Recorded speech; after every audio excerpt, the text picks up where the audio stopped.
It's not live yet, We but both did the say stream, banter. the stream archives. If I archive it, it'll be live. Is it on now? I need to unprivate it. I am announcing my YouTube career is done. Stupid mouse!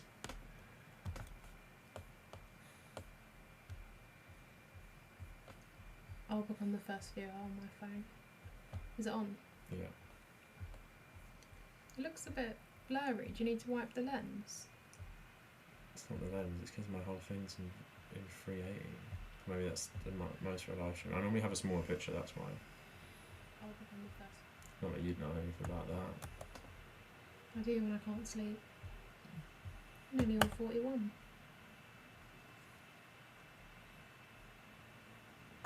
My hair is out of control today. Why is my Twitter not signed in? Because, oh. There we go. Live streaming with my bitch. Don't you dare call me that. Well, it's funny. Oh, come on. Oh, this is all your fault again. Don't call me that. Call me your boo or something. Sorry, I'm just gonna hack Twitter quick. Don't call me that. What's going on? This is all your computer. Why?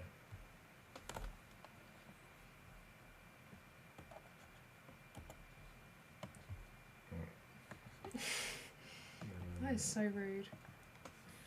Say, but I like it.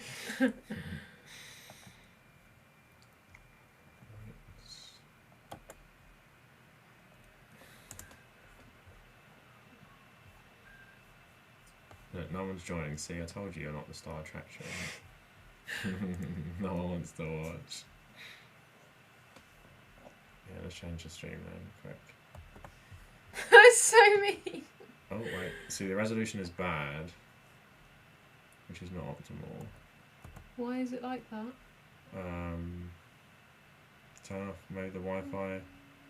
It says it's okay at the moment. Yeah, wait, let's change this.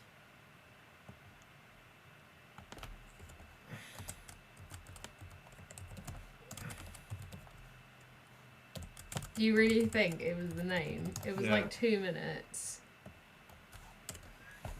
No, it is the name.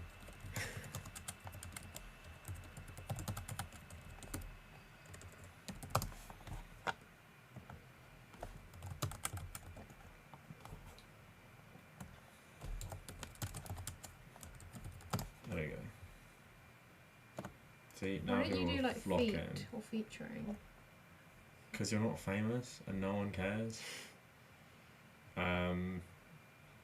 Hi Xavier, thanks for joining. You say, would Dark Souls exist in a post-capitalist society? I mean, the original one would for sure. I'm not so sure about the sequels. Not that they're like super generic, but obviously the first one was like really like one vision and stuff, 'cause it's a really unique thing. So I think the first Dark Souls would. Maybe games like Death Stranding and like the original Metal Gear, the second Metal Gear. I'm not sure about like maybe Sekiro or something. Someone else saying the Critical Drinker is terrible. Yeah, I don't watch him. He got really, really annoying voice. Have you seen Judas and the Black Messiah?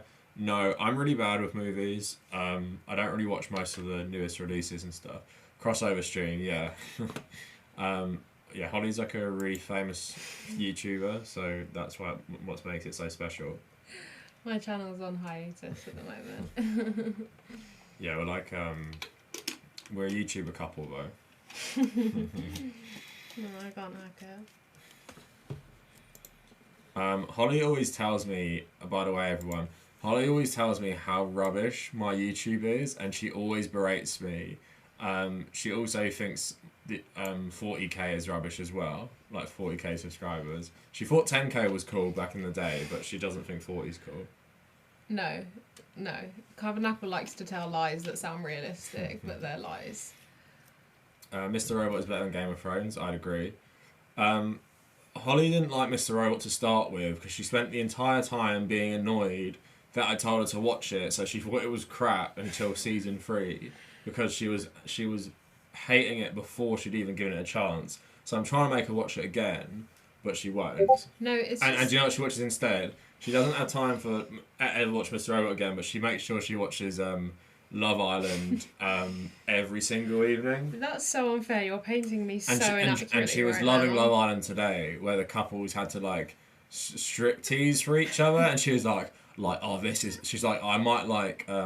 She's like, I do sometimes like Mr. Robot. She's like, but this is proper TV. Like, you ain't getting this anywhere else. No, Kavernacle always walks in when I'm watching it and pretends like he's not interested, but then he was asking loads of questions today, so he does enjoy it. No, I do like Mr. Robot. It's just it was a bit of a slow burner, and I wasn't like that keen on it the first time round. But we've watched episodes since, and I quite liked it. Yeah, Holly used to be a liberal SJW, so she didn't like Mr. Robot that much.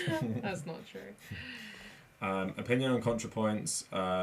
No opinion, really. I haven't watched the video lately. I saw some snippets on YouTube, but I wouldn't really give much of an opinion. Although I maybe wouldn't say, if we're talking about like the history of communism, maybe the Great Leap Forward is not like something all communists would say is part of the history of communism, just because even between communists like Maoists, Leninists, Trotskyists, they don't really agree on anything. Opinions on Trainspotting 1 and 2. You can talk about that if you want. Do you like the second one? Do you like the second one? I like both of them. But... Yeah. No, we're both big fans of Trainspotting. Danny Boyle's my favourite director, so I love Trainspotting. Definitely the first one more than the second one. I think I've only seen the second one once. Fun story about Trainspotting though. If you've seen the second one, where is it Renton? Yeah, McGregor. They run up Arthur's seat, and like when he's addicted to running. We just went to Scotland like how long ago was it? A month? Nearly a month ago. Nearly a month ago. No, over a month ago. And we walked up Arthur's seat, and Kavernacle asked to go back literally 5 minutes into the walk. He was like, I can't do this, we have to go back. And then I said, no, I really want to do this. You can go back if you want, I'm going to keep going. And he sulked the whole way up, and it was just really annoying. So people who drive in the chat will be more sympathetic to me. I drove like at least 5 hours a day for like 8 days straight, and this was on the first day. I've never in my life driven more than about 3 hours straight. So this was on the back of doing like 15 hours driving in like 3 days. And it was hard walking up like a massive mountain. You've never seen anything like it. Oh my god! Arthur's seat is so easy. And also, I was carrying all the stuff. So not only did I have the wear and tear of loads of driving, I also had a big bag on my back carrying all her like lunch and like water. Yeah, but then we swapped the bag over and I was fine. So I was sweating loads and like having a bad time, but she was like just posing for Instagram because you know what girls are like. It's like a really hard experience, but she's like getting all like the beauty shots and like making me. If you have a girlfriend and you're a guy, you know how the power dynamic is. I was carrying all the stuff while she was like doing her makeup and what. Shut up! It's too late for me to deal with this right now. I can't be bothered to rebut you on this stupid shit. So I went into Criterion Collection version of the New World movie. I'm about to watch it tonight. Is the extended version the best way to watch? I've never watched the extended version, but the original is one of my favourite films. Holly didn't like it because for some reason. What is it? Oh, the New World. For some reason, Holly can sit through Gone with the Wind in one sitting on her own. But if it comes to a movie I want her to watch, she can't make it through 1 hour and she just falls asleep. So that's what usually happens when we watch something I like. Whereas when she's watching stuff on her own, she can watch like back-to-back 4-hour movies from the 1930s, but when it's one movie I want... No, I have to be in the right mindset to watch a long film. Like, I have to prepare myself. Like, we tried to watch The Irishman, and then I had a coffee and we watched 10 minutes, and I was like, I'm not going to get through this. And then we watched like 2 hours, and then we stopped for like a month, and then we went back to the last hour or so. I have a question, though. If anyone's seen The Deer Hunter, we're watching it. He's never seen it. I've seen it. We're watching it tomorrow. What are you doing? Are you winking? No, looking at my beard. It's just crazy. Yeah, so if you've seen The Deer Hunter, let us know what you think. I watched 50 new films during the first lockdown, and I ranked all of them, and that was number 2. What was number 1? No, it was number 1. It was number 1. Okay. Yeah, Lost in Translation was number 2. But I know everything about it because I listened to Oliver Stone's book, so I don't need to watch it now. So someone Masiej saying Kavernacle, what saddens me is the fact that Poland is a victim of fascism, has become more fascist in recent years. That's like lots of Central and Eastern Europe though. Also, the problem with Poland as well is that it was quite fascist before World War Two, and is also kind of obviously really anti-Semitic after World War Two. Like the largest pogrom after the Holocaust was in Poland for Jews who survived returning. And obviously they outlawed criticising Polish people for the Holocaust and shit like a couple years back. So it has been like kind of fucked up for a while. Apocalypse Now is better than The Deer Hunter, says Diego. I prefer The Deer Hunter. We had to watch Apocalypse Now at university, so maybe it was just like a bad memory of like having to study it and stuff. No, I do like Apocalypse Now. I don't really like Apocalypse Now. I appreciate it, but I don't really like it. I like The Deer Hunter because you get to see like the downtime of war and stuff. Like you get to see them in Vietnamese cities and you get to see them at home, and a lot of it is about how it affects them when they go back and stuff. Yeah. So I think you just get to see a lot more sides of the war rather than like Apocalypse Now is just like war for the whole thing. You'll see tomorrow. And also that's a long one. I think it's like 3 hours or 3.5 hours. But it doesn't feel long. I really like it. Any Kurosawa movies? No, I put on the Kurosawa mode on Ghost of Tsushima sometimes because they worked with his like whatever he set up before he died. Maybe like a estate or something to make it look good. Sam says, anyone has she seen Saving Private Ryan? Yeah, Saving Private Ryan's kind of like a basic bitch film, I'd say. Like, sure. Okay, me and Holly argued with this when we started going out, so ages ago. But Shawshank Redemption is like a solid movie, but people saying it's the best movie of all time are the most basic bitch film nerds. No, listen. Basic bitch film nerds, because it's like they like film enough that they'll watch a good movie, but they're basic bitch enough that they're like crying at Morgan Freeman at the end and think it's like the best thing they've ever seen. No. So it is, in my opinion, objectively one of the best films of all time. Have you even seen it? You haven't seen it. No, you haven't. I've seen it loads of times. No, I've seen it loads of times. No, you haven't. I've seen it loads of times. If you don't think it's one of the best films of all time, you're someone like you who refuses to say mainstream things are good. Do your subscribers know that you refuse to like things that are mainstream? That's why they like me. Yeah, of course they do. But yeah, like Kavernacle won't like he won't watch Game of Thrones or anything. I haven't. He won't watch anything really mainstream like Breaking Bad. If he does start to like something, it will be like a decade after it came out when it's like not as basic. The thing is, most people, none of you guys, but most people are such normies. They've just got to like watch the most generic films and think they're good without having like any real insight into them. Like we watched that film Lion. Which was meant to be like really good, and I was like, is that seriously it? Like, that film was so shit after it changed from him when he was a kid to an adult. Like it was just like a bad movie. Also pretty racist in my opinion as well. Yeah, no. If you don't know what the film's about, I wanted to watch it because it's an amazing story. It's like about this kid from India who got on a train and then just got taken like hundreds of miles away from home and like lost his family basically. And then he got adopted, moved to Australia, raised there, went back and met his family. I've got the book up there, but I've never read it. So I was like, wow, that's an amazing story. But yeah, the film wasn't very good, which is sad. I thought it would be like, I don't know, I thought it would have like that Danny Boyle Slumdog Millionaire kind of like hopeful story. No, the start was good. But yeah, his childhood in India was good, but then there was just loads of unnecessary. Like the girlfriend in it, do you remember? She was so relevant. Yeah. Adam, thanks. Am I planning to make videos on British politics? I might talk about the...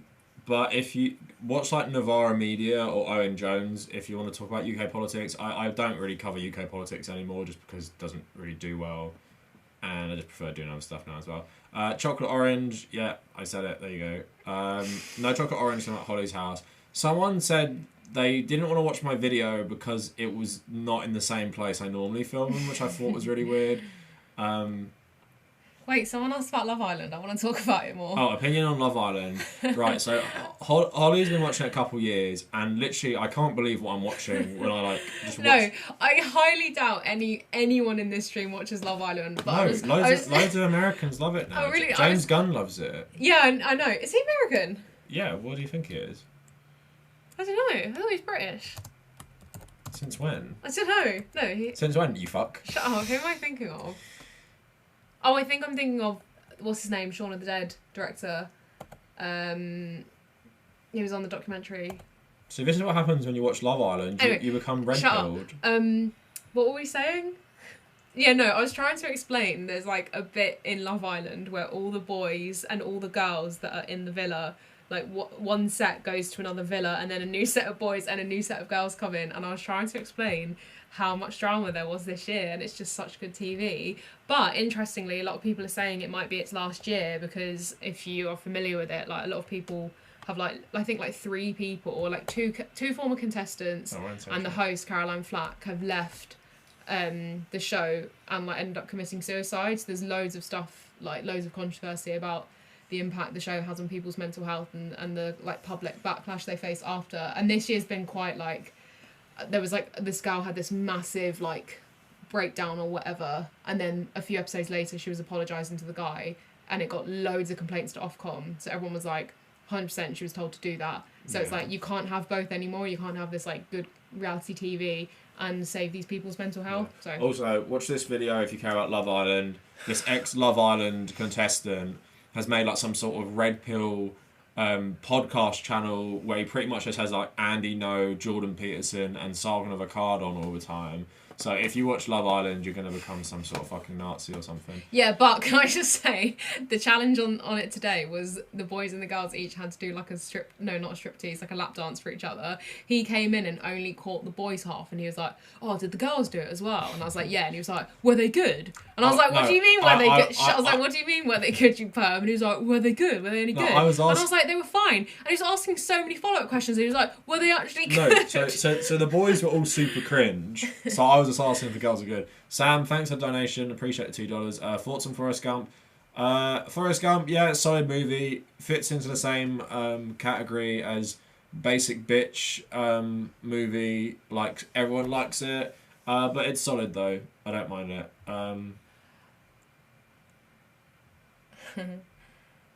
Yeah. He's Game of Thrones sucks and he's never seen it. Okay, listen, here's the thing with Game of Thrones is because every single person watched it and had this hive mind opinion to it that seasons 1 to 5 were literally the best thing ever. Like, not even just the best TV show, like the best thing ever. And then seasons like 7, 8 or whatever were kind of bad. I don't trust anything that has like this really broad universal opinion of bad versus good. So that's why I think it's just for like noobs. And I knew loads of fucking idiots who watched it as well, telling me it's the best thing ever. So I'm like, is it really the best thing ever? I'm like, probably not. It's probably like normie trash, basically. Just like normie pass on Xbox for non-gamers. Have you guys seen Westworld? Did you tell yourselves what happened with that? Oh yeah, here's Kavernacle loves IGN, the gaming. No, I don't love IGN. Okay, you pretty much do. No, I don't love IGN. He left like a sarcastic, trolly comment. Let me explain it because you don't understand. So basically, IGN posted something about Back for Blood, that Left 4 Dead like style game, and I wrote, Back for money, don't buy this scam, and people were like, I don't have to buy it, I have Games Pass, and I was like, oh, Normie Pass, even bigger scam, and then just like I got loads of comments like giving me so much hate, but then some guy who works at IGN commented, and he was like, oh, I really like your videos. I'm really disappointed to see that you're like a massive troll. But the thing is, I'm not a massive troll. No, he said to see that you're kind of a troll. Oh, yeah. Because that's the thing. It's like very borderline. So it's but the thing is, I'm not a massive troll because I rarely do that. But because I was like, I saw it being posted like a couple seconds ago. And I was like, I bet I can piss people off by saying it's shit and stuff. That's what a troll does, you idiot. Yeah, but I was just opportunistic. I wasn't like looking to troll. Abdullah, have you guys seen Westworld on HBO? Yeah, Kavernacle watched it first and then he told me to watch it.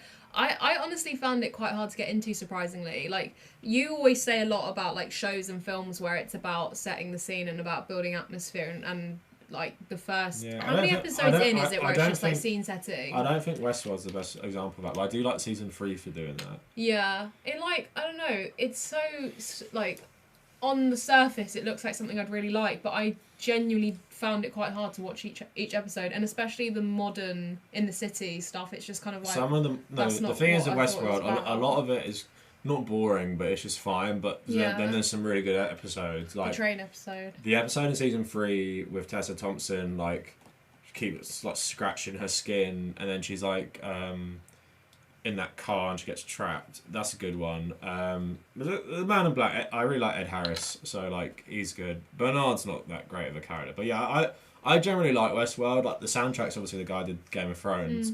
That's all good. Like I really like how they use modern songs in like Old West or like Japanese style and stuff. So that stuff's all pretty cool. I don't like Aaron Paul, and I didn't think he was very good in season 3. But yeah, I like Ed Harris a lot, and I like Jimmy Simpson when he was playing same character. I started on season 6 on a plane where I heard Casa Amor. I only watched the last 2 seasons. I didn't watch the winter one because I was like, oh, I'm so above it for ages. And then I was like, no, like I want to watch it this year or like 2 years ago. Yeah, and I was hooked. It's just nice as well because like it's something to watch every single day. And at the moment, so the reason he's here is because I'm in a boot at the moment. I had foot surgery, so there's nothing else I can do. So I'm just watching Love Island every day. I'm not watching anything good at the moment though. So if you can recommend a TV show, I would be grateful because I need like a good TV show to watch because I'm just finishing Peaky Blinders and then I need something new. Sam's saying Game Pass is great for people that are poor. I mean, I can see the argument that like subscription is kind of good as like a cheaper option, but I don't think it's like, I don't think if you're like want to get into gaming and you don't have a lot of expendable income, I wouldn't say Games Pass is the best use of your money. I'd buy like an older console and buy games for it. Like if you have less money to spend on games, I'd go for like something good like a PS3 or an Xbox 360. There's still so many good games in that. I wouldn't give like, is it like $15 a month or £15? And the problem is, you start playing something on Games Pass, and this happened to me when I had a trial, and they just take it away.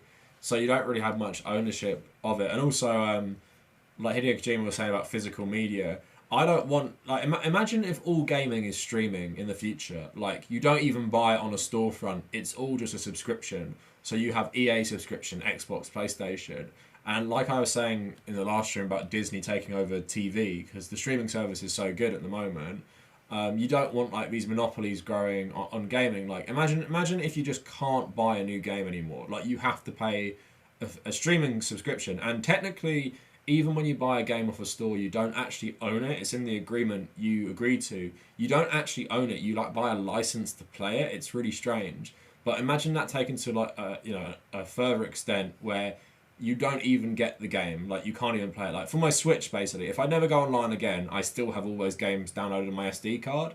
So it's not too different. Whereas like with something like Games Pass, that becomes a dominant form. Same with Netflix and other streaming things. It's like you basically don't own anything. So what you consume is basically, for most people, dictated by a giant corporation giving you a selection rather than you seeking out your own stuff. Game of Thrones was awful season 8. I just enjoyed everyone melting down about it because I never going to watch it, so it was funny. Did you miss that one? I know. Oh, okay. Thanks, Sam, for another donation. I thought it was the same one. What do you like better, Uncharted or The Last of Us? I think Holly's actually one of the only games Holly's played in the last like 5 or 6 years is Uncharted 4. Yeah, I loved it. It was so good. We should play. What's the one with the 2 girls that you keep saying we should play? Lost Legacy. Yeah, but also I tried to make Holly play Uncharted Last of Us 1, but she couldn't really control Joel that well. Was that when I got? Do you remember when I got killed? Like in the first like. Basically, she was dying in like the first like 5 minutes of gameplay at the checkpoint when it starts getting attacked with Joel, and I was like, how do you even die at this bit? Like, how do you do that? Like, all you have to do is turn around and run into an apartment, and she's. Well, did you say I wasn't good at the coordination? Basically, you can't look around. No, I can. I'm just not as like fluent at it. As, well, basically, when she plays Uncharted, we have to put like the cheat codes on, like infinite ammo, lock on, and then like a really low difficulty. But then Last of Us 2 would be good because you have so many difficulty settings for like just various different like conditions in terms of like you can just customize it so much. I think that's good for everyone. But yeah, Last of Us is so much better. Just more interesting, more mature story. Really, really shocking. The second one is like one of my favorite games of all time. Uncharted was always solid. I didn't really like it until 4. 4 was the best one, but I think it says a lot that 4 was done by, obviously, Neil Druckmann and the people who did The Last of Us, not the people who did the first 3 Uncharted games. So I think it says a lot that, in my opinion, Uncharted 4 is the best one out of all of them. And I like Lost Legacy as well. Westworld Season 3 is such a twist. I did appreciate how they went from like Western to like just straight up sci-fi. And it was an interesting conceptually about like your whole life being dictated by a giant algorithm. Like, feels very relevant. It just looked really nice as well, high budget. First episode was really good. I like that a lot. Do you remember my dad nearly spoiled the whole thing to me? Oh yeah, nearly spoiled. I told my dad. Don't say oh wait, this, no, sorry, won't. I told my dad I'd watched the first episode, and he said something that would have spoiled the entire first season. Yeah, but and then I told him, and he was like, "What?" And I was like, "I don't really get what he meant." And he was like, "Okay, well, he nearly just spoiled the whole show for you." Sex Education, Holly's watch. Yeah, I haven't seen Russian Doll. I thought it looked really crap and cringy. I don't know. Sex Education. Uma, I don't know if you're from the UK or you're from the US, but just the way people... Or somewhere else. Or somewhere else, yeah. But the way people talk often in British shows, like, I don't know, it's really cringe, especially when it's poorly written. I think that show's kind of poorly written as well. No, it's okay. It's like... I didn't love it. It was fine, but it's also it's not very like realistic. And do you know how they all wear their own clothes and there's like lockers and everything looks kind of American? And they said it was to, I think, make people have more like individualistic character traits. But yeah, I wasn't like the biggest fan. KFC console will win the console war. Yeah, it's like this weird like rubbish console that KFC have made. I haven't watched WandaVision, to be fair.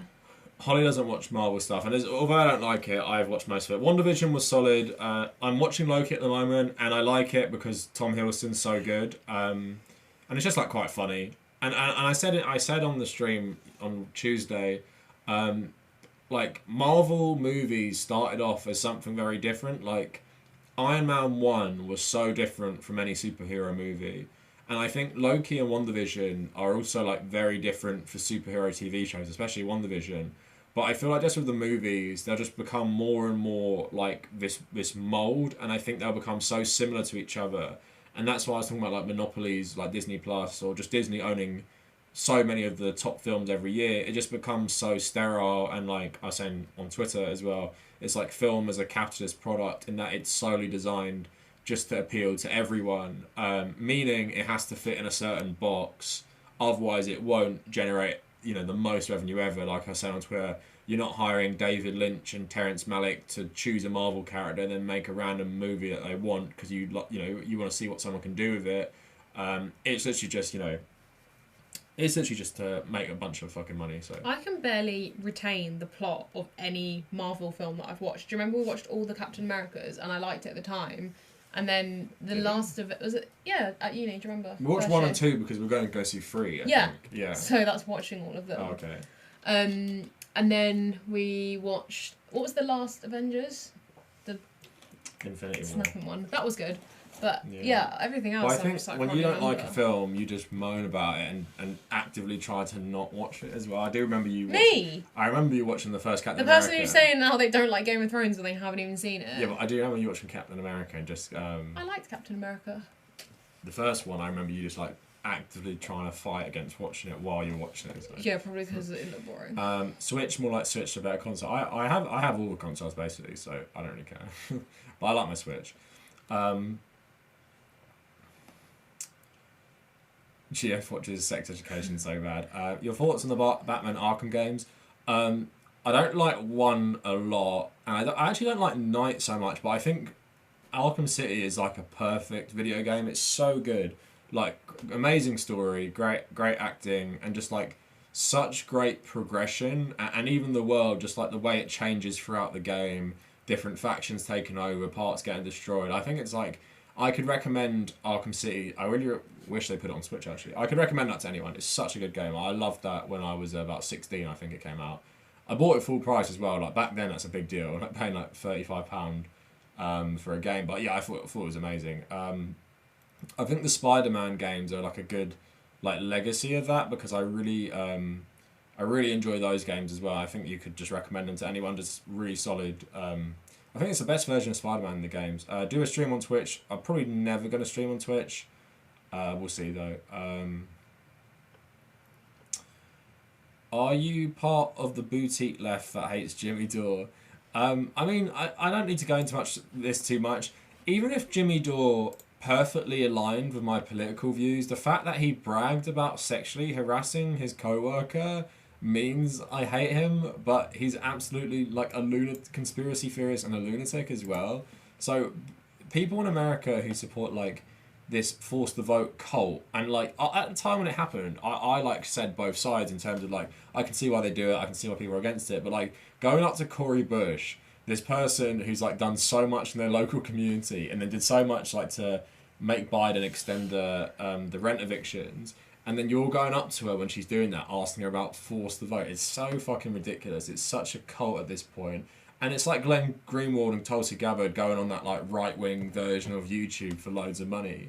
These guys like, and yeah, Jimmy Dore didn't just buy a mansion as well. So these guys, you know, you call them, you know, the boutique left, you don't like him. People don't like him because he's toxic as fuck, but his political views have also gone like insane basically. Am I part of the anti-glasses gang? Well, I normally wear glasses when I stream. I'm not doing it today. Hi, Kavernacle. Have you studied how the alt-right is using evolutionary psychology and talking about terms like male disposability or gynocentrism? No, I haven't.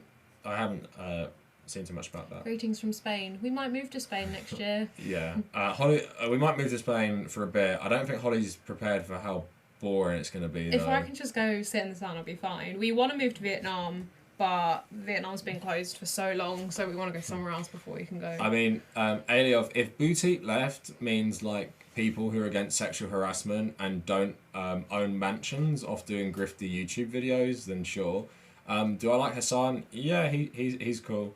The Kavernacle serves the Uni Party. What is the Uni Party? And imperialism. Critical thinking. Do you know I'm not American? Because, I don't know, I think some weird people think I'm American, Australian, or German. Jimmy is a clown at this point. Yeah, what they did to Cory Bush was pathetic. Exactly.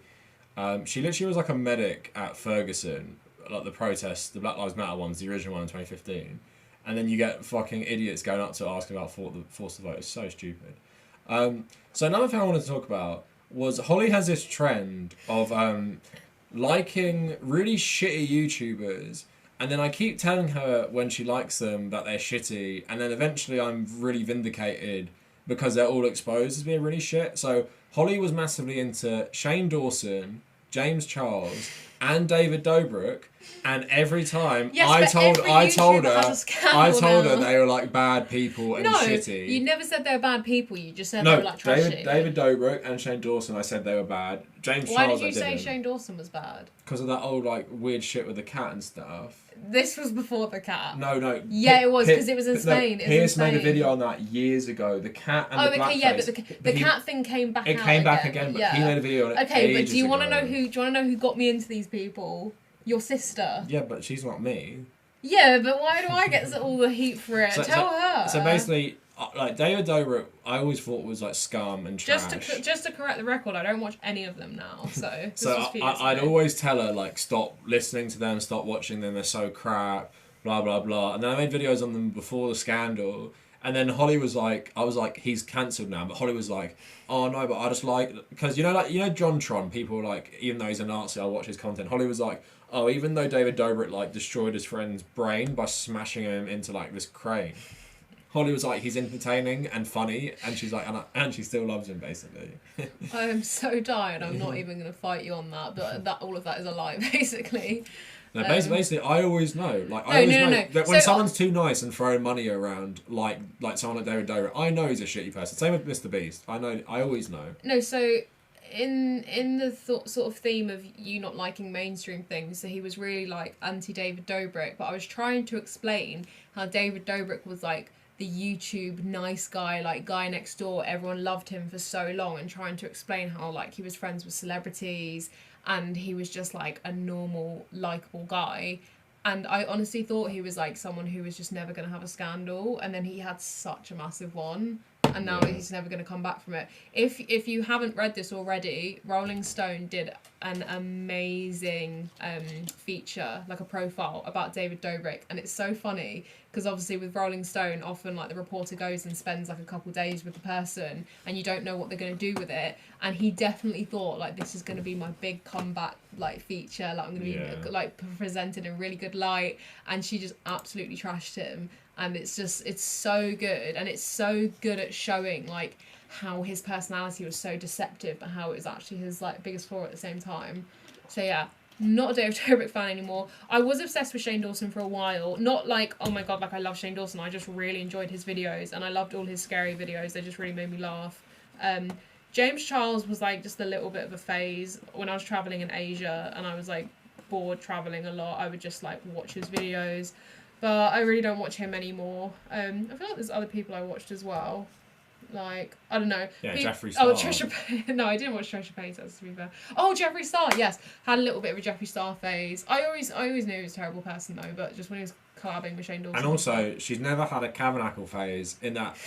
if you ever wonder... here's a thing for people who want to start YouTube or podcast. If you ever wonder if people that you're friends with in real life will support you or watch your stuff, no matter how like successful or not successful it is, take me as a good example in that nearly none of my friends give a shit or watch it, and even my own girlfriend doesn't watch any of my videos. So I do. I just don't watch all of them, and you don't read everything I write. So but, okay, so let's say you watched my Twilight one with me. You make like half-an-hour videos on like one video made like a year ago or like 5 years ago, and I'm like, I don't have the time for this. So basically, yeah, Ollie never watches my videos, and then she tells me my YouTube channel is shit and stuff as well. So shut up. So someone's saying I'm protecting the Democratic Party because I don't like Jimmy Dore. I forgot that like not liking Jimmy Dore means I like the Democrats. I literally made a video about why you shouldn't vote for Joe Biden. People are so ridiculous. Isn't David Dobrik suspended off YouTube? No. His ads were, he was like demonetized for a while, but he's back making vlogs now. Yeah. Is he still demonetized? I don't know. He has so many other avenues of like finance and stuff though, like merch, and people are still doing brand deals with him. So that's were we going to talk about cancel culture? Yeah, he just pretended like it never happened. So we need critical thinking. Maybe take your critical thinking and call people who are boutique left the people who make mansions off grifting left wing issues like Jimmy Dore. Maybe not someone like me who can't even afford to move out of my parents' house. You're defending someone who lives in a fucking mansion he made off YouTube money. Okay, so yeah, cancel culture. Yeah, so I made a video at David Dobrik, and basically, cancel culture is such a load of shit for the most part, because most people if you just don't fucking acknowledge it, that JonTron stuff was so fucking racist. It's literally like Nazi talking points, but no one gives a shit. Even people in the comments are telling me they don't give a shit because he's entertaining. David Dobrik literally like was part of his sexual harassment of his underage girls, which one of his friends did. Did a really dangerous stunt which smashed his friend's head on a crane and gave him like brain damage. And in my video like a year ago before this stuff came out, I was criticising him doing dangerous stunt. He drove a Tesla like up this hill really fast, so it like flies over it, and he has like a crowd of people like watch it. And I said it's like really stupid and dangerous back then. In that Rolling Stone article as well, she talks about how he always encourages his friends to drink and do dangerous stuff because that's how he gets good vlogs. Like he has a few friends that will always like do something stupid and just like smash their face or like cut themselves, and he just enables like a really dangerous environment. And like the crane thing was the perfect example because it's like, oh haha, I always take things too far, but it never does go too far. And then like finally he gravely injured one of his friends and could have easily killed him. Can you imagine if he died? That'd be unbelievable. But yeah, it just doesn't exist for certain people. But because it's like Gina Carano stuff was so fucking ridiculous because it was clear they didn't even in terms of like the Mandalorian season 3, their language showed that they actually didn't even give her a contract for season 3, so they didn't even fire her off the show. They just didn't renew her contract because she's being so toxic. And obviously, like, Pedro Pascal is like probably some like undercover Marxist because his parents were communists who fled Chile when Pinochet got to power and stuff, and his sister is like transgender, so he's always been like really outspoken about that shit. Whereas obviously Gina Carano is like memeing pronouns in her bio. That was one of the things she did, apart from just being like a bit of a conspiracy nut as well. And she didn't get cancelled. She just didn't get a contract renewed, and then she just goes to make films for Ben Shapiro. So that sounds like pretty good in terms of you lose one job, and then you get picked up for another job where you probably make a couple million. So it's always that stupid shit like that. Am I gonna make a video on political football clubs? I still want to. But we'll see about that. Obviously, I want to talk about like Celtic versus like, I don't know, Lazio or some shit like that. So David Dobrik's still on YouTube. Well, that's great. Yeah, I was saying to Kavernacle, like, if you've ever watched David Dobrik, his vlogs but had this like cult following. Everyone just loved them so much, and then he stopped doing them for ages, like before the pandemic, and no one knew if he was ever going to come back. And then that was his weapon to come back. Like, the vlogs are back, like everything's fine. And I think I told you there was this like former fan who kind of ambushed David Dobrik and his assistant Natalie in Vegas and was saying like, I used to be a fan of you, like, you know, do you know what you did is so terrible. And then Natalie is going, he didn't do anything, and she was on this podcast as well where she was like, he was just there, like he just happened to be there. So they're just completely exposing themselves for like showing that they don't actually think that they did anything wrong. Even though he made these videos, like these apology videos where he's like, I missed the mark, blah blah blah. Like, you have been vocal about the fact that you think you didn't do anything wrong, so you've just completely undermined these apology videos, and that's the worst thing, is he thinks he's just a victim in all of this. Like, it was my friend, it wasn't me, even though he enabled the whole situation. Well, also, he made that apology on his second channel and then came back crying like a week later on his main channel saying how sorry he was. It's obviously such bullshit, the whole thing. It's just so performative, and the fact that, like, unlike Shane Dawson, who's been away for over a year, David Dobrik couldn't even stay away from more than like 3 months. He said he was going to take a serious break from social media, and then he came back. Yeah, he's an idiot. Anyway, he looks like shit. He looks like 35, and even though he's younger than me. Yeah, that's fine. And yeah, just like, I hated him all the time. I hated all these people she used to like. So basically, just trust me on everything, because I can see. I'm just like, you know how like Jordan Peterson's meant to be some great like psychologist or some shit? That's actually me, where I can just see people for who they are really easily, and I'll predict when the scandal comes and stuff. So you got, it's like my Jimmy Dore video. People going back and they're like, well, this aged poorly, and I was like, no, it aged great actually, because he came out as a massive piece of shit, and I was saying this like months ago. So, can you post a link for the Rolling Stone article on David Dobrik? Okay, I'll try and find it. Yeah, it's actually really embarrassing. Like, you'll get secondhand cringe from reading it, because he thinks it's going to be like a puff piece about him, and it's just like really critical about him, so it's just really awkward to read. And she talks about, I highly recommend, it's a really long read, but I highly recommend you read it if you're interested at all. And she opens it by saying he set up this like staged thing where this woman crossed the road he paid her to cross the road in front of the reporter so that he could get out and help her or something like that. But then later, when they saw a girl on the street fundraising for like cancer treatment, he didn't stop and give her money. And then she asked him later, like, why didn't you? And he said something like, I didn't want to do it while you were there and make it look performative. It's like, okay, but you staged this stupid thing with this old lady. Like, who cares if it was performative? You would have been given that girl, like, something could have changed her life. It's like, and he absolutely just throws out money. Like, he just does so many stupid videos where he just does like really reckless stuff with money, and it's just like, well, it's really like bad. I get all the MrBeast simps in my comments still. That's a video. Let me get it up. That's a video that still gets a bunch of comments, because I was basically calling him out for like the shitty things he does with his own money, and it's like he was because obviously like the economic crisis at the moment and stuff. He's spending 600k on fireworks, and it's just like, there is nothing more, like, not even worth the money when you're doing shit like that. Which one was it? I'm trying to think which is the one I keep getting comments on. I think it's this one, my first one. Yeah, 1.4k dislikes now.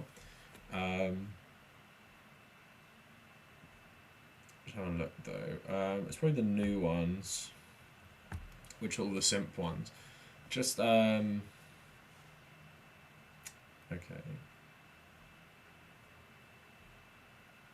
What are you saying? People Just didn't like it. Yeah, people found it later. Basically saying he gives homeless people money, gives people for money for charity, blah blah blah. But then it came out that he took money from the government for COVID relief, and basically what it was is that if you paid your employees with this money, they would write off. So basically, it's like a loan, but if you use it for specific stuff like paying your employees, they would write off the loan. So while he's spending 600k on fireworks shows for videos, which probably generate millions in like ads and stuff, he was also taking government loans. So basically, your tax money while he's wasting this shit. And even like I made this video about it. Like we've got stuff like he goes into this guy's house. You guys, I'm not going to play it because you won't get the sound. Basically, he goes to this guy's house who's just won $1 million that he has to spend in 24 hours, and it's got sad music. And he's talking about how shit. Basically, MrBeast says, "I'm so happy you won. Now that I've seen your house," basically. And I was like, "There's lots of people who live in a lot worse circumstances. Okay, it doesn't look ideal sleeping on like an air mattress and shit, but he is living in a house, and like, yeah, you could just like, I don't understand the point. He probably has a really warped view of what like a small house is. Like, but also, what's the fucking point of this scene? Like, you can just tell me." This guy like grows up lives in a bad area. You don't have to show me with sad music his bedroom where he sleeps on a popped air mattress. It just feels like exploitative to make you seem better. Like, oh, I've rescued, and also like maybe there's a little bit of like racial connotations there. Like, oh look, I'm the white savior who's rescued the poor black man out of poverty by giving him $1 million. Look how shitty his house is. Like, it just feels really like that's why I say it's gross. It's like not poverty porn essentially, but like, oh, I'm saving this guy. But also, they made this fucking guy spend the whole $1 million in a day. Yeah. In a day. Did he have like a for a advisor video or something? Okay, they said at the end that they invested like $100,000, and they have like MrBeast's own advisors like running it basically. So sorry, let's see what it looks like. Yeah, so I have MrBeast's own advisors running it. So hopefully it keeps generating money. It's also like America seems quite cheap. He bought like fucking like a house for like $100,000 or something. It was quite nice. Way cheap. Yeah. Oh my god, they can get huge properties. And then like it's just like it's just ridiculous. Like he's buying all these game consoles, and he's probably this guy like okay, let's say they manage the money well and stuff, but this guy would probably be like, can I just have the fucking $1 million? Like but here's the thing, right? He played the game show. It's 4 parts. This game show. And they're all doing like these stupid stunts. So it's like who can go on the exercise bike for the longest. It's like whoever holds the $1 million until the end wins. It's like that Malcolm in the Middle episode with the car. And it's like this guy won that game show, right? And it's like a hard game show. Those videos got millions of views. You don't need to then do this bonus video where you show him spending all the money in one day for more views for you, which again will probably make you more than the $1 million you gave this guy. Why can't you just fucking how enticing it is when you hit your stride and you try and drag out as much as you but it's like you could have just gave this guy the money and just not made this one video. You're already like one of the biggest YouTubers.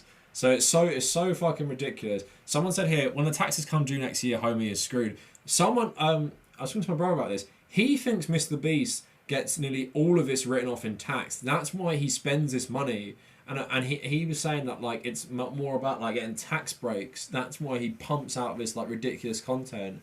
It's not so much I'll answer that. It's not so much that like he's a really great guy who just does a shot. He also loves fucking Elon Musk. So did David Dobrik. Yeah. So I think that says everything about these guys who chuck money around. People who love Elon Musk and talk about him like he's some amazing business idol is the biggest red flag. Yeah. Like even at my work, so I do like part-time PR. All the people that come in and they're like, oh, Elon, like in interviews, they're like, Elon Musk is my biggest inspiration, and it's like, oh my god, he's just not an inspiration at all. It's like a guy who personally busted a union. Like, you've got nothing fucking better to do when you're a billionaire than go into your office and shake down the union organisers and stuff. One thing I will say, because I know you have people, I mean, I've never watched MrBeast, but you know, people were like, oh, he does this, gives money to charity. I know how easy it is to kind of be like, tricked into thinking they're a good person when you're a watcher of their content, because I listened to David Dobrik's podcast religiously. Even in the first lockdown, I loved it. I thought it was so funny, like genuinely made my day when I listened to it.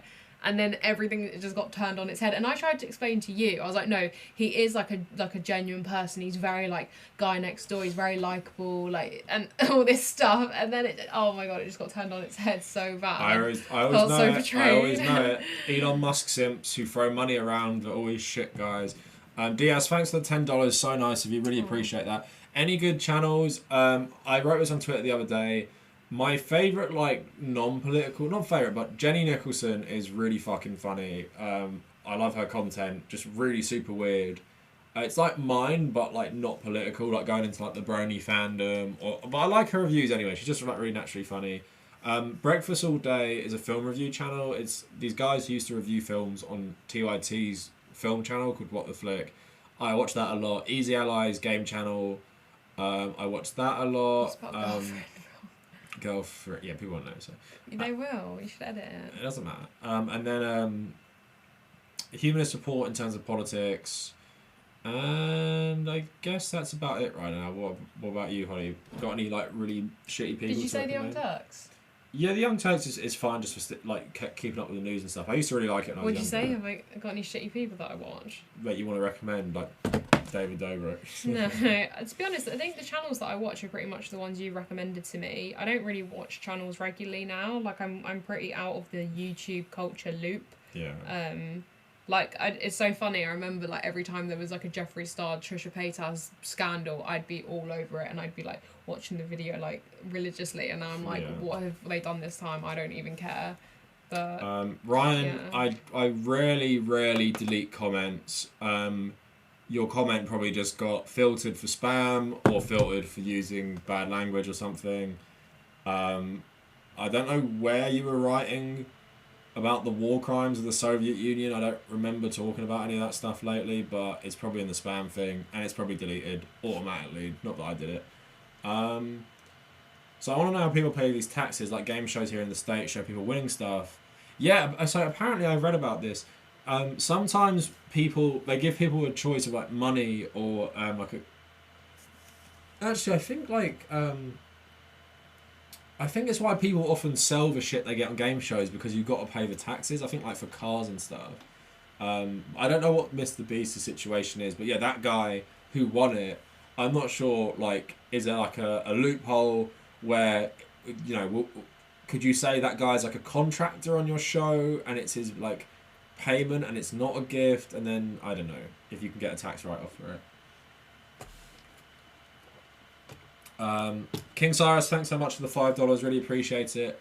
Elon Musk is Tony Stark to some of his fanboys 100%. Of Musk. That's so funny because David Dobrik is obsessed with Iron Man and obsessed with Elon Musk. Wow, I wonder what really smart YouTuber made a video about this. Oh, where's it gone? I don't remember you making a video about this. I might have privated it, but... Oh, okay. Basically, I probably privated it because I used a scene from Superman, and I probably didn't want to get copyrighted. But I made a video about basically Elon Musk not being like Tony Stark, but yeah, he is like a bit of a shit, isn't he? And also like him going out of Grimes is really fucking weird. But obviously my video on that's done really well, so like loads of people know she's just fucking weird anyway. And she's like Elon's personal defense lawyer. Yeah. Now, like I sent to Holly, it's so fucking weird. She actually responds to TikTok comments criticising Elon Musk, and I'm saying, you're going out the richest man on earth. Why the fuck are you spending your time responding to TikTok comments about how he's bad? It's because she feels like it's an attack on her. She's like, well, if people think he's bad, like they're gonna be thinking that about me. Abdullah, Messi to PSG. Yeah, that's just fucking ridiculous. Like, PSG's wage bill, just having one club that has infinite money, basically, because doesn't their owner, didn't he used to be like the vice premier of Dubai or something? And it's just like infinite cash where you can get Messi, Sergio Ramos, Donnarumma, all these people. And yeah, they got a lot of them on free transfers, but the wages are crazy. So like, what kind of system is that in football where there's just no wage cap, there's just no cap on transfers, so just the richest clubs can dominate. But the problem, what you have now, obviously, is like, you know, Man United, Liverpool, Celtic, not Celtic are the richest club. These clubs, and like Bayern Munich, for example, they're wealthy, but they built their wealth through being good.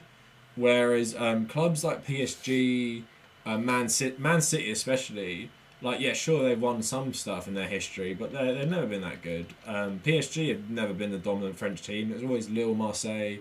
They were decent in, like, you know, the 90s with like Ronaldinho and Pochettino and stuff. But yeah, for sure, like, it's fucked up, the situation.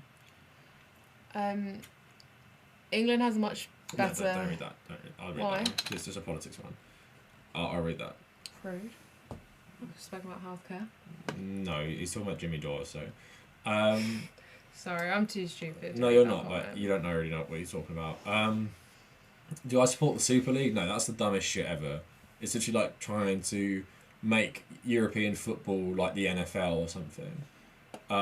United fan really going to say City hasn't won much. Well, they haven't won much. Even with their like money, compared to like Liverpool, Man United, even Arsenal, they're not even close. So like, City have won a lot since they've got money. Same with Chelsea. But like, historically, United and Liverpool are the top English teams, not Man City.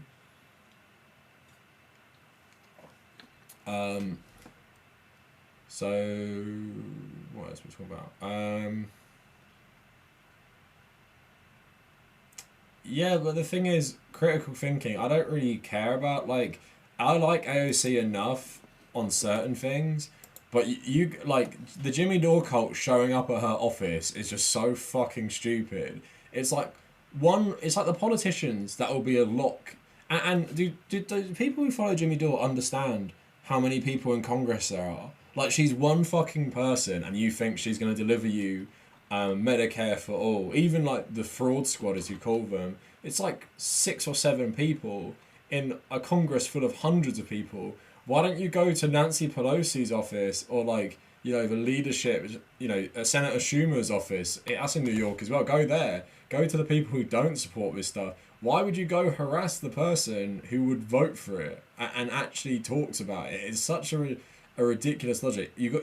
Pressure your politicians and stuff like that. That's all fine, but pressuring the people who support universal healthcare, when, you know, pressuring them to do what? What you think AOC is going to make Nancy Pelosi introduce, you know, Medicare for all? Do you think there's enough people who support that? Did you not just see, like, in the Senate, didn't they vote like 99-0 to increase the police, and then like, was it like 93 to something to like give them like millions more in their budget? Like, go protest those people. I don't understand the obsession with people who you know are going to vote on the things you want. Oh, that's nice. I don't know how you would pronounce this one, but K Buto or KBTO says, "Hey bro, just wanted to say, as an Arab 20-year-old born in London, I've experienced my fair share of BS. I've stayed firmly left wing my whole life. Your videos mean a lot to me. Thank you, bro." Thank you for saying that. That's really nice of you. Do you still live in London now? Whereabouts? But yeah, that's a nice comment. I appreciate that. Thank you, Mike Obar. You're not stupid. You're smart friends like us who say so. Agreed. We did the same degree, the same. And I did better. Yeah, basically. I got a higher history degree from the same university as the Kavernacle. Yeah, but if you want to hear how bullshit that is, in the last exam we did essay questions on a book that she didn't even read. She just took my notes because I was the only one in the class. Like, literally, Can I tell the story of what Kendrick did? Yeah, but basically, we had a seminar class of, first it was about 14, then it was about like 8, maybe 7. Every week, and okay, fair enough to Holly, she did speak sometimes. Because she was busy, she wouldn't do much of the reading sometimes. No one would read anything. I would be the only one who would read in our class. So a 2-hour lecture of it's 2 hour seminar, not even a lecture. We're just talking for 2 hours. Yeah. So what it would happen normally is just me and the professor talking and back me. and okay, you as no, well. so at uni I was doing dancing as well. So we had so much reading on. It was the Vietnam War in 3rd year, and I just couldn't get through all of it in the detail that I needed to. So sometimes I had to lean on you a little bit. But there were seminars where he would be like, "Anyone else want to contribute other than Holly and Connor?" Like he literally said that. And the thing about the last exam, there was always a media question where it would be about Apocalypse Now, or it would be like compare and contrast Apocalypse Now and Platoon, or compare and contrast Born on the 4th of July and what was that other book? The one that it was on? In Country. It's a Bruce Willis so movie. sometimes it would be like compare a film and a book, or compare 2 books or 2 films. Always there'd been compare 2 things. And then on the seminar where it was about In Country, I like skim read it and he told me all about it. Our professor made the exam question just about that book, and it was like a massive fuck you to everyone who didn't turn up to the seminar. And he literally gave me all the notes for it the night before, and thank God, because I would not have been able to answer it. But then there was another question. It was about like Johnson's hand. No, it was like how much Johnson was involved. No, what was it? I think it's about President Johnson escalating the Vietnam War or something. It was like who influenced him or something, like the other people in office, and I just completely memorised like a book and I just rewrote it, and he gave me a really high mark. Well, that was the worst exam because it was like... It was 3 hours. 3 hours? 3.5? It was 3 hours, three questions or something, maybe 4 hours. I don't know. It was horrible. Like, it was like covering the whole year. Like normally not just a semester, it was the whole year. But there is. But I got a higher mark. Yeah, but the thing is, saying. I got like 69 in my masters, which is harder. But that's well easier. Basically, history. Maybe it's down to the fact I did my whole degree on an iPad, but yeah, he wrote his dissertation on a mini iPad by the pool in Spain. Do you remember? I'd had my desktop then. I brought that on holiday to finish my dissertation. I didn't actually write my dissertation. Oh no, that was your master's dissertation, wasn't it? Yeah. But yeah, I did better in my master's degree. But yeah, like the annoying thing about history is I was clearly the best in that class, like by a mile. Yeah. And I probably did worse than like half of it, which is why. Sometimes assessment is bullshit. Yeah, obviously, like, they want you to do things in a certain way. This is the perfect example. We had this guy in our class, and he was a professional bullshitter. He's the type of guy who... the lecturer would say, "What's your opinion on this?" I'd say my answer. He'd say the same thing, but he'd just change it a tiny bit. I remember because he clearly hadn't done any. I remember when we were talking about the book, that In Country book, and he said some kind of like really just transparent comment about like how Pepsi was like symbolic of America or something, and I was like, he can see right through you. But yeah, Kavernacle is like. I mean, he is a very smart boy, and like in seminars and stuff, it would always be like, "Oh, please speak," because no one's speaking. Our class was awful. But that was the pressure on me, where everyone else never read it. I had to make sure I'd always read all of it because I know I'd be the only one talking. Like literally, people would sit in silence for 2 hours. This is 3rd year of a history degree. I'm like, why the fuck have you even chosen this course? Why are you not talking? And this wasn't like, okay, fair enough. Maybe people can say in the comments like, oh, in a class of 7, you don't know how many people maybe had like social anxiety and stuff. Okay, fair enough. But we used to also be in a class of 14 and no one would talk then either. I find it hard to believe that like everyone had like social anxiety or something. I think he made a comment once where he was like, come on, you got to speak up. And the time he said anyone other than Holly and Connor got something to say. And it would be like, he'd ask a question and everyone would go like this. So then I'd just be like, oh, okay, I just got to answer this again. Like, I just talked for like 10 minutes. Now I got to answer the week that he said, is anyone going to answer other than Holly and Connor? Yeah. It was a really easy topic. It was something like the legacy of the Vietnam War in Vietnam, and it was about like museums. No, it wasn't that one. 100%. I remember it vividly because it was about. No, it was the first term when we had a bigger class. It wasn't the second term. We must be thinking of 2 separate occasions then, because there was one piece of reading that was so easy. It was literally like Vietnamese people go to museums and write comments that are different to the foreign people that visit. And it was just such an easy piece of reading, and I was like, oh my god, the fact no one can speak just shows that literally no one has read this. Yeah, to be honest, I always boss seminars. Like I was thinking yesterday actually when I was watching the documentary about the 70s films, they were talking about Vietnam War films. I was thinking I would love to go back and do that module again and really try, because at uni I just had so much other stuff going on. The thing is, uni's bullshit in the sense that like I think the marking is just weird because like people who clearly don't understand it often get good grades. I know the point I was going to make. The professional bullshitter got first because he absolutely like just absolutely licked the. But he would also go talk to the lecturer all the time about the essays, like several times a week, just being like, "What do you want?" basically. Yeah. Whereas we'd go like a couple times. I'd like, never speak to him. Land on. He was so awkward. He was so awkward. The thing is, when I went to my second uni, I realised. The first uni we went to, the lecturers were so old-fashioned and it really felt like school. Whereas when I did my masters, like the lecturers would go out for drinks with people. Not that I did that, but like it was way more casual, which was nice. My China seminar in my masters. I always owned like when I owned the professor for saying like Chinese blackface isn't as bad as like Western racism, and then I was sitting next to like an African, I don't know what African country he came from, PhD student, and I was explaining because this guy is from China, my professor, and I was explaining to him why it's actually really bad to do blackface and not realise it's like racist caricatures of African people, especially when China used to be like a colonised country as well. And then I remember the PhD student was just like nodding, and he's like just nodding, and I was owning the professor so bad. And then the best one was then I was just bossing another seminar as fucking per. Not joking, but I'd like to talk anyway, but like I'm one of the people who can't stand awkward silence, so I'm just gonna talk. I'd rather like run the seminar than sit in awkward silence. I'll give you another little credit from because we've known each other since school. Yeah. We had a history lesson, and we had a really she wasn't strict. We had a history teacher that had very high standards, as in you'd have a lesson and then the following lesson she would recall back to something you'd learned and be like, so like what's the answer to this? Like she wouldn't let you forget the content, and it would be like pick you out on the spot and you'd have to answer even if you didn't know. So at the beginning of we used to have double periods which were like 2 hours, and it was like you couldn't escape. So at the beginning of this lesson she writes three completely random dates on the board. No, let me say what the dates were. She wrote like 18, it was either, I think it was 1819, 1839 and 1914 on the board. And everyone's like, what the hell? Like, no idea, like, what? And she was like, how do these dates correspond? What do they have to do with each other?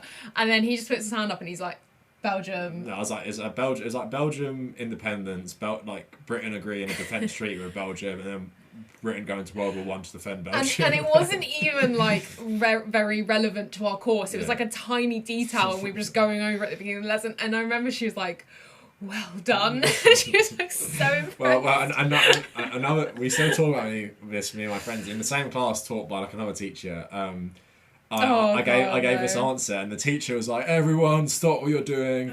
Let's listen to his really mature answer. Can you say that again?" And then did he actually do that? He did do that. Because you've watched the story. But the story's changed where now he's like, "I love you. Like you're ahead of your time and stuff." Like that's what it's changed into. But like he did say say that again so everyone can hear.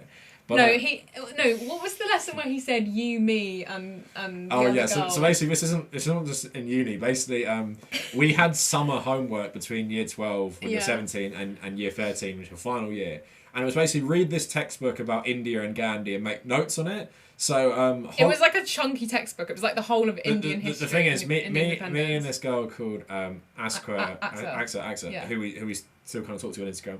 She made a bunch of notes. I made a bunch of notes. Holly made like little bookmarks in the book, but then no one else had done anything. So it was like a class of like 25 or something. For some reason, we all sat on the same bit, like the 3 people who'd done it. So he just goes around the class, and it was smug but awkward. He's like, "Why haven't you done it, mate? Why haven't you done anything?" They're just like, "I'm sorry, I forgot," or like, "I left it at home." We're just sitting there like, they're so happy. No, but like seminar stuff, it's not so much like when you go to masters. In most of the seminars, people actually like want to talk, and it can get a bit awkward in larger classes because some people just won't shut the fuck up. Whereas you still have the problem sometimes, even in masters, like people just don't talk. And I was like, why the fuck aren't you talking? And I don't in the ones that are busier, I don't love talking more than I have to. Like, I will still talk because I want to, but in the smaller ones I'm just like, for fuck's sake, I'm just going to say this because this is what the point of it is, and you guys should just say something. The thing is with undergrad is like, for a lot of people, they don't really care about going. It's just the next logical step. I have to go to university. So at least in your masters, you really don't have to be there if you don't want to. But also the thing is, imagine going to that. This is what I can't imagine. Imagine going to those seminars with a teacher who's awkward, and there's only 7 of you, not having done the reading, And you're comfortable with that. You're comfortable going there and being like, oh, I've got class today. These people relied on people like you. Yeah. And if you weren't there, it would just like the whole system would crumble. and one time, I pulled my hamstring playing football the day before so badly. Like, it's one of the worst injuries I've ever done. I went to class next day and I hobbled to class because I knew, like, I was just like, I just gotta go because I just know it would be like so awkward for everyone else. So like it was like to be fair, like I just have like a really really good memory. It always helps with YouTube in that like people sometimes think I script my videos and I never script them, but like it's because I just remember everything. Yeah, I'll give you credit as well. Like I would do better than you in school purely because I think I was better at following like essay formulas and stuff. But well, when it came, I was ahead of my time. No. Whenever we had was it year 12 we had the China exam. Yeah. And he just read the whole textbook the night before and just like remembered everything. Whereas I would have to like months before write revision cards and then learn the revision cards and then test myself. What I did for my final history exam at A level when we were 18, I just lay on the sofa watching the World Cup and just read the textbook. You must have some kind of photographic and then memory. I got the highest grade you could get. I got full UMS. That's not normal. I have a really good memory. So people talking about other shit, not the ones we're talking about. Okay, football. I want to scroll. Okay. Do I want to spread leftism to every country? I mean, leftism is in every country. I don't need to spread it. You just need to like try and, well, I don't know what I can do. Dismantle authoritarian regimes backed by the West, pro-capitalist regimes, but I'm a bit of a doomer, so I don't know what I could really do about that. Sounds like a future Prime Minister. Yeah, that's me. Everyone vote for me. Can't wait till I run and then just pull out all my old tweets about Terry Chocolate Orange sponsoring my anti-Israel content, or Karl Marx didn't think about the girl boss. I didn't know university was a team sport. Yeah. I mean, I was carrying the team. Universities don't treat academia as a collaborative environment. Well, group projects are like some of the worst fucking experiences. I don't even want to talk about that because with my group project, I literally did all the fucking work on that as well. And people just being idiots. But like, I'm just not comfortable with going into somewhere unprepared and like accepting I'm going to like do shit or something. Damn, I turned into such a loser. Yeah, I did. What a dusty. That was Hollie. What was I? Hollie, you were one of the people who would have failed without him, like us all. Extrovert privilege. Yeah, the thing is, I'm not an extrovert though. Like I just don't have social anxiety about stuff. But I'm not like someone, you know, I wouldn't be excited to go to a party where I didn't know anyone, and I don't particularly like going. I don't like going clubbing. Yeah, I'll vouch for that. Whenever my friends meet him, like they think he's shy, and I'm like, oh my god, no. Social environments aren't like. If I like them, I'm fine. If I don't like them, I don't really try. It's more about. He is very Marmite. It's more about making an effort. Yeah. Would you ever consider running for Prime Minister, Kavernacle? The thing is, I don't think I'd... If Jeremy Corbyn had the thing is, I don't think I'd mind being Prime Minister if I just snapped my fingers. But also, like, you know, dealing with the Labour Party shit, like, I'd be called an anti-Semite straight away. I'd be called an anti-Semite if I ran for MP. I'd be smeared as an anti-Semite because I'm anti-Zionist and shit. So, like, I would never be allowed into politics because the way politics is designed is people like me don't get in. Because you're outspoken about like either racism. In the UK, the main one against me would be the anti-Zionism stuff, being called an anti-Semite, which is kind of ridiculous considering like half the videos I made this year are like anti-fascist stuff, which is mainly focused on groups that just campaign on hating Jewish people. But yeah, I think, I don't know, like I think the anxiety would probably be too bad to be Prime Minister. Probably too much stress to deal with. I mean, like in my head, I wouldn't mind. Like the thing is, I like leadership positions, but then I just don't. I like leadership positions only so much as like I don't actively seek them out. But it's like with like a group project, for example.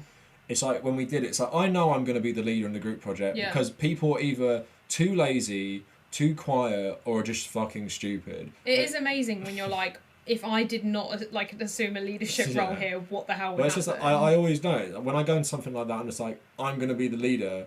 Just because, not that I'm like, oh, I'm the best. It's just like I can just be bothered to make a tiny bit of effort, like that. That's all it boils down to. Sometimes it's like in the office. It's like when I quit my job. It's like I was like, I got to be the one to say something, but like I also can't help myself. I think is the main thing. But yeah, like I don't think I'm always the best, but people just frustrate me. It's like with the seminar stuff. It's like I just don't understand how you can show up and be comfortable sitting in silence for 2 hours. But people do that, so I don't understand like how you're like that. But you think humans will be able to avoid the worst of the climate crisis? No, especially with how they've dealt with COVID. Basically, just looted the country, and especially in the UK, giving loads of contracts to their mates. Spent 40 billion on a test and trace system that doesn't work. 40 billion, that's like our annual budget for like the military, and apparently there's no money to give teachers a 5%, nurses a 5% pay raise. There's enough to give 40 billion to one of your mates or something. So okay, no, don't even bother with that, those comments. Mike saying, I'm the same way. I hate parties and say nothing for 6 hours, but get me and people I know to go, it's a group I'm comfortable in and I'm never shutting up. I mean, I think that says a lot about you because you've been friends with the same people since primary school. Well, the thing with me, I'm totally comfortable talking to strangers. I just hate it. I like I hate small talk with people. Like if someone starts talking to me on the street, like, and I went to get my second jab today, and I was talking with one of the women in the line who was volunteering there. It's totally fine and stuff, and I'm pleasant and I'm nice, but then it's just like in my mind, like, I really do not want to be doing this right now. So I think that's my main thing. Is like I'm an introvert, and that I want to avoid like unnecessary human contact. But if I'm forced in it, I am totally fine in dealing with it. You know, have you ever heard like extroverted introvert? And I just kind of think everyone. I mean, unless you're an introvert, I just feel like everyone is an extroverted introvert because isn't everyone introverted mostly? But then I feel like you but someone like Zach, like, just loves talking. I was gonna say, like, I feel like but it's more rare when you come across someone who's just like, I love people, I just love human connection. You know? Like Marty. Yeah, Kavernacle's dad he's the kind of person to go into a restaurant and like slip some money and like all those like sly things. Because my dad's like a businessman. We call him like a stockbroker. He's just very what's the word? Maybe it comes from him. He if something was going wrong in like a crisis, 100% he would be the leader straight away. He just assumed the leadership position, and it's like with anything. Like he's kind of, I think that's probably where I get it from. But like yeah, he'll like, you know, in terms of a restaurant, you know, Michael Scott scene with the Italian, I think he's a mafia. He's like, what does he say? Touching? It's like the garlic bread touching the. He says if the salad comes on top of the spaghetti, I send it back. Oh yeah, no, that's what Michael Scott says. The actual mafia guy is like, if the garlic bread touches the spaghetti, I send it back, or something like that. Yeah. Yeah, he's like that in restaurants, isn't he? Like, just like he'll send stuff back, and he'll be like, they were like, we're gonna put you over here. He's like, no, we'll go over there instead. That's what he does in the office. He's like, waitress, we're gonna sit over here. So maybe that's it. But yeah, Marty does that a lot. So I know MrBeast is a pathway to capitalist mindsets, but would you consider him part of the pipeline to the alt-right in a similar way, or PewDiePie or Funny? No, MrBeast is not like that at all. He's probably like the pipeline to crypto bro, like just these fucking idiots who all think they're are like millionaires in waiting and entrepreneurs. Like, crypto is like the biggest fucking scam. I was loving it when it was crashing and all these people were losing a bunch of money, because it's like Jack Dorsey. They think it's going to like free the world. Have a bunch of fucking billionaires control a currency which they can tank by posting memes on Twitter? That sounds like something that's good. Also, like, the lack of regulation they see as a good thing just means it's used for some of the most shady fucking shit in the world. And also, like, you know, it's regulated by a bunch of rich people doing what they fucking want with it. And, you know, you can talk about like regulation of currency with governments and stuff, but at the same time, crypto isn't like this answer. It's just like this libertarian nightmare. And obviously, you know, using all that electricity for fucking loads of shit and basically just using computers for nothing. I never left America, but aren't Eastern Europeans more introverted and small talk is seen as less slimy? I don't know why you're talking about Eastern Europeans. I'm not sure about Eastern Europeans, because talking about like Russians or Ukrainians, because we're Western Europeans. I don't really know what Western Europeans are like. Like French have the obviously like the stereotype of being very snobby, and then I'm trying to think like European people. And small talk in the UK is like such a universally hated thing, and it's just like. I mean, Eastern European people I've spoke to traditionally don't really like small talk. Like your best friend, Central European, Veronica. She what? Doesn't like small talk? She can be very blunt and stuff. Yeah. Obviously, Dutch people are extremely blunt. Like Mike's saying, I'm in sales, so I can talk to new people all day about work-related stuff, but in my personal life, it's unpleasant until I get to know people. Then I'm the loudest. Yeah, I'm kind of like that. Sometimes just like, it depends on the situation. If everyone's drinking, because I don't really drink much, I just can't be even bothered. That's interesting, because like, I mean, I do PR, so like I have some client-facing stuff, and I find that absolutely exhausting. Like I'm one of these people where if I have a call scheduled, it like ruins my whole day, and I'm like, oh, I'm dreading it. So I admire people who have like the gift of the gab, or kind of can just like really flow easily in these sales conversations, or like I was saying to you, like I don't mind writing or providing a service, but being like the face of that at the same time, I find so hard. And people like asking me questions like, well, how does this PR like convert to sales and stuff? And I'm just like, I don't even know how to answer that. Like, please don't make me. And everyone I work with is American, and they're just like so enthusiastic, like bam, bam, bam. And I just feel so awkward with like my Britishness. And I'm like, I don't even know how to answer that. The thing is, I'm okay. Like when I talk to someone on YouTube, like before we go on a live stream or podcast for the first time, I'm always like really friendly and we always get on well, but I think because the context is that we're going to have a nice conversation, rather than you're just a random person I've bumped into on the street. Cyrus, thanks so much for $5. Wannabe billionaires who want to be the next Steve Jobs or basically the new Jeff Bezos. Yeah, I think more so like Steve Jobs or Elon Musk, because these people are seen as like inventors as well as entrepreneurs, whereas Jeff Bezos didn't really create anything like amazing, just like this marketplace. It just became like a monopoly, really. Do you know what's interesting? I read it the other day. 90% of startups fail. Isn't that insane? Yeah, but it's just like for rich people to pump loads of fucking money into most of the time. Yeah. Like that Sam Esmail thing when he just gets you know, was it like $1.5 million invested in that little startup. He's like one of the main people out when he's like 22 years old. Do you remember he said that? Oh no, I don't think you've listened to that. There's a podcast where he talks about his career. You did listen to it, the one where he talks about editing porn videos. No, I didn't. You just told me about that. Oh, okay. Yeah, basically he talks about this startup. It was like an AOL chat like competitor, and they just gave him like $1.5 million. He was like the head of it, and he's like 22 years old, like in the 90s and stuff. Yeah, but I mean, one thing I will say is like the startups that I've encountered, everyone thinks they're Steve Jobs or Jeff Bezos, or mostly Elon Musk. It's actually so funny, and it's like, how do you separate these people? Like for investors and stuff, I mean, you're probably a lot more ruthless about it, but I would just be so clueless. I'd be like, are you the next Elon Musk? I don't know. Yeah. Like, the thing is, Elon Musk obviously is like, you know, behind like PayPal and shit like that, but like his money is from his dad.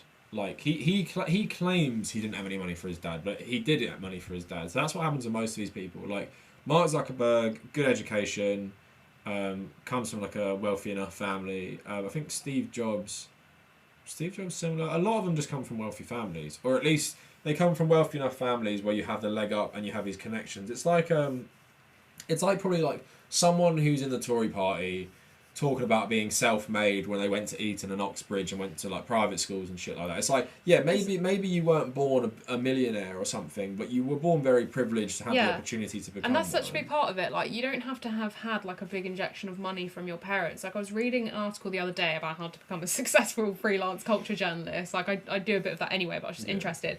And one of the points they made was like privilege, basically. They're like, if you have a safety net, or like you're at home, or you have a bit of money from your parents, then it means that you can do this thing that is like a fun hobby for a lot of people and not worry about like having to pay the bills. And that's the case with so many things like starting businesses and stuff. It's like if you've got that little bit of padding behind you, then you can do that. And interestingly, like a client I worked with, he had to pay so much money into healthcare, and he saved up a load of money that was his emergency healthcare fund, and he decided to invest it into like his new company. And people were saying like, if there was universal healthcare in the US, there'd be a lot more entrepreneurship, which is interesting. But don't know how true that is. Well, Andrew Yang used to make the argument about UBI. If there was UBI, there'd be more willingness to risk money on entrepreneurship and shit like that. But he's like a weird crypto bro, crypto Elon Musk bro as well. Yeah, America's fucking weird. Like this weird libertarian crypto like bros now, and this cult around Elon Musk is just so fucking strange. It's like this guy is so fucking wealthy, and everything he's doing pretty much is a scam. Apart from SpaceX is kind of cool, but that just speaks about how the government have really dropped the ball on funding space exploration because, you know, Kavernacle was a pinko commie and Hollie is doing the time. That's true.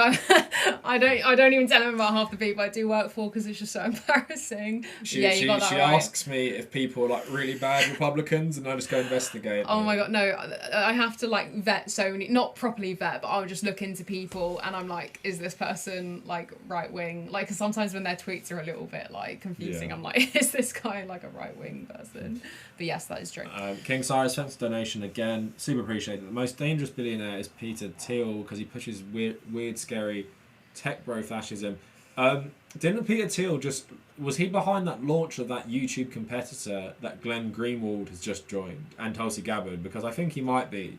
But yeah, like, I think all of them are bad in their own way. But yeah, if you got a fascist billionaire, it's probably a lot worse. Yeah, if healthcare is the only thing that businesses can offer, if it became public, they lose control over us serfs. I mean, living in a country where you do have universal healthcare, they still have control over you because you're not going to get any money if you don't work really because the benefits are so shitty in the UK now. But yeah, obviously it's crazy that employment is determining how you can access healthcare, and that a lot of people don't take promotions because they lose their healthcare. Is it Medicaid is if you're poor, Medicare is if you're old, or is it the other way around? I think it's the other way around. Yeah. Yeah, like I've spoken to a lot of people like that. Like, how shitty is that? Like, but obviously that's what people were saying is like, why would you even climb the ladder of anything if you're going to lose your healthcare and not being able to afford stuff like that? It's really fucking stupid. Yeah, Andrew Yang thinks we should repeal everything and do UBI. That is how you know it's like a libertarian thing. Whereas like in the UK, the old socialist Labour shadow chancellor said UBI should stack on benefits, and if you're eligible for benefits, you should get more UBI. So it should be like, if you have children, you get more UBI. If you have disability, more UBI. If you have all these things that you normally get like child benefits for, it's stacked on top of each other. So everyone gets like a base UBI, and if you have other needs, you get more and more and more, which is interesting. Would I ever take a vacation to Australia? I mean, it looks cool. It's not on my list of places I really want to go to. Perhaps one day. I'd rather go to New Zealand, to be honest. I used to not really see the appeal with Australia, but now every Australian person that I've met, they're just so happy and full of life because they all live in the sun, and I just love the idea of like the way of life there, and just everyone has the sea on their doorstep, and I think I like the like style of the lifestyle that people live in Australia. So KBTO and Paul Poise person are saying about the Apple backdoor shit. Yeah, that's really annoying about Apple because I thought they were good in like fighting back against the like big data in terms of obviously they're part of it, but saying, you know, letting you opt out of apps tracking you, I think was really helpful. But then like this thing about finding indecent images obviously is going to be fucking abused. Like how could they tell the difference? Like what if they're pictures of your children which are perfectly innocent, and then they flag it up, and like how do they flag it? Like do they call the police on you or some shit? Like or give it to the authorities? It is pretty crazy. It definitely becomes a thing. I probably will get rid of my iPhone. It's fun our government is just trash. Australia, I mean, yeah, Australian government is fucking funny. It's just like, how many more prime ministers do you want in like such a short space of time? And they're all fucking horrible conservatives as well. Okay, do you want to end it there? Are you good? Yeah. Did we cover everything you said you would? No, but we did speak for quite a while. So, Wait, is the UK really depressing because of the rain and gloom? I thought about moving there because the trains are great in London compared to where I live in Canada. I mean, the UK is getting hotter and hotter, so it's the perfect time to move. It's been also... it's probably been one of the wettest years I can remember this year. This August has been so depressing. Yeah. Like, it's the weather has been like how it was in the second lockdown, where it's like every day you'd open the curtains, it would just be like whiteout clouds, and it's just raining so much. The tubes are good most of the time. The privatized trains are pretty awful. Everyone hates them. Like, it's cheaper to get a flight to like Marbella than it is to get a train up to Liverpool or Manchester or something. The travel in London is really good. It's just getting really fucking expensive. So it's not like I wouldn't move here because of the trains. I do love London, but after living here for so many years, I'm so desperate to live in the sun somewhere and just kind of like charge up on those vitamins. I mean, I largely like the weather here because I don't like the heat, but the heat has been pretty unbearable. The last 2 years, I'd say it's gotten really... last 2 years or so, it's gotten really bad. Like, the hottest years I can remember, just can't even, like, I'd sleep on the sofa in the front. I sleep on the 3rd floor, but I've been sleeping on the sofa in the front room for like Pacific Northwest, so like Washington and stuff, like where lives. I've got a map in front of me. As a Russian, the idea of paying 70 quid one way for a 300 km trip is unbearable. Yeah, it's just obviously because Russia's fucking massive, but like UK is a crazy scam. Like we went to Scotland for we drove around sort of England and Scotland. Like, we literally drove from London to Scotland, around Scotland, then back down to London, and I think we spent £300 on petrol, which obviously is quite expensive, but that comes out at £150 each in the end. Imagine if we got the train. Even getting the train up there would probably cost more than that.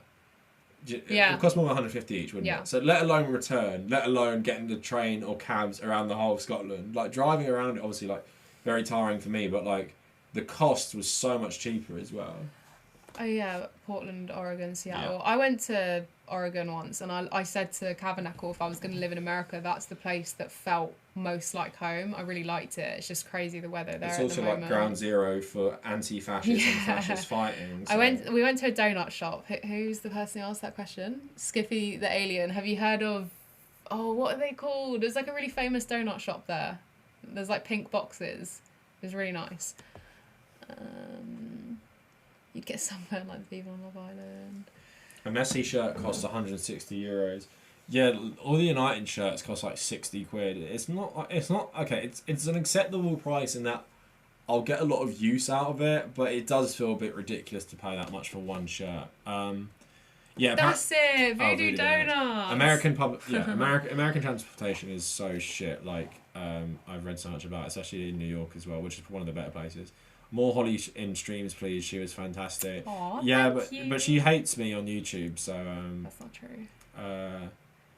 If you get flagged, you get reported to the authorities, which has your location and all your Apple info. Yeah, that sounds like it won't be abused, also by hackers and shit as well. But yeah, the car was definitely a good choice on our part. If there are parts of America where riding the subway turns you into Lenin. Well, like, it's just pretty crazy. Like, the London Underground has been around for like 130 something years, maybe 140. The subway in America looks terrifying. Like, I remember meeting some American girls in Ireland at a dance camp, and they were like, "Oh my god, the tube in London is so nice." It's not even that nice. It's just like okay, but they were like, "The subway is horrible. Like, it's just like you can't even compare them." The Chicago trains or the New York ones. The New York ones are iconic just for being in the movies, aren't they? Yeah, I'd just be so scared of going on there on my own and like getting mugged or something. All right, I think we'll leave it there. I've been doing it for over an hour now. Thanks all for joining. Thanks to Hollie for joining me on the stream. Thanks for having me. For the first time in I think a year maybe. I think the last one was a 10K stream. Yeah. Where we ate cake. Yeah, no cake for 40K. New video tomorrow. Check out the video from yesterday on Monday if you haven't. Don't complain about the background because it's just dumb. Don't be rude about my plain room. See you later, Vlad. Have a good weekend. What is worse, Subway or Subway sandwiches? I like Subway sandwiches. I wish LA had trains. Yeah, LA's a bit of a joke with public transportation. I really want to go to LA, but you keep saying how I won't Skippy, be able to get around. I only know about Chicago trains because on Watch Dogs you can get on them and like just take them around Chicago. So that's basically the only experience I have with that. But yeah, thanks so much for joining. Everyone who donated, I really, really appreciate that. Very, very kind of you. And yeah, just stay tuned tomorrow recently become a fan. Thanks so much, Skippy. Yeah, tune in tomorrow for the latest video, and yeah, see you on the next stream, probably